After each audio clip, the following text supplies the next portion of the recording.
Maybe I will get up and shoot a review today, or maybe I won't. You can call me many things. A slacker. Hey, stop fading out. Wait.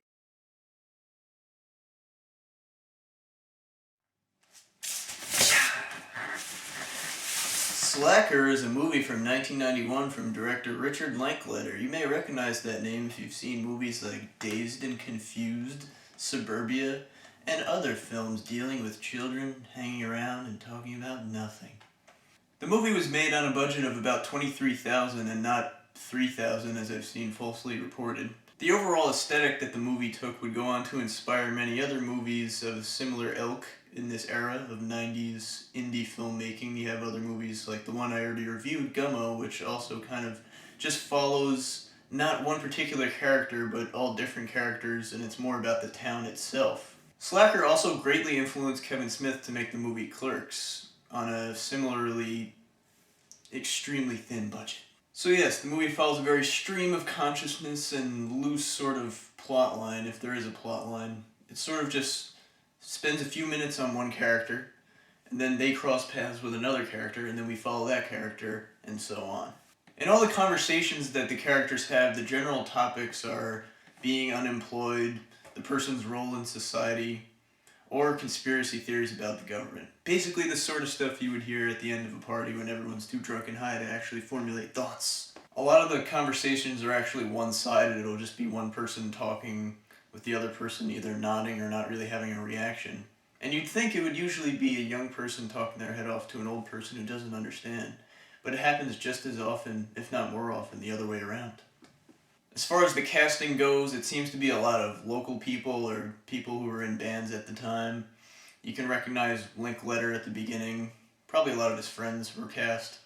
And at one point, she's used on the movie poster and plays the character who tries to sell Madonna's pap smear. That's the drummer from the wonderful and outrageous Butthole Surfers, which explains the Butthole Surfers song during the credits. Luckily, the acting isn't a huge part of the movie, and it's supposed to just be kind of realistic as possible anyway. The movie kind of follows a cinema verite sort of aesthetic, where it seems like not many of the sets were changed at all before filming, and natural lighting and sound on location, no overdubs. Well, I guess I should get into the critical analysis of the movie now. You can only enjoy it to a point, I feel like. I did enjoy the movie overall, I did. I like it, I'm a fan, but it's so hard to go all the way because you can't invest in any of the characters because we don't learn enough about them and don't stay on them long enough, and as it is, the movie is just very rambling and, very on purpose. Alright, you get the joke, okay. I will say that I really enjoyed the second half of the movie more than the first, and when I was watching it for the first time, I was gonna watch the whole thing, but I was just sort of disappointed by the first half, and I can't really tell you why. I just guess all my favorite scenes were towards the second half, like when we meet the character who just collects TVs all the time, and he has them all playing all at once in one room. Slacker also reminded me a bit of Pulp Fiction, which came a few years later, which follows characters and they're going to do events, but you don't always see the event that it's leading up to. I think the average person going into it who isn't kind of like a film buff would say, oh, it's just scenes where people are talking, which is every other movie.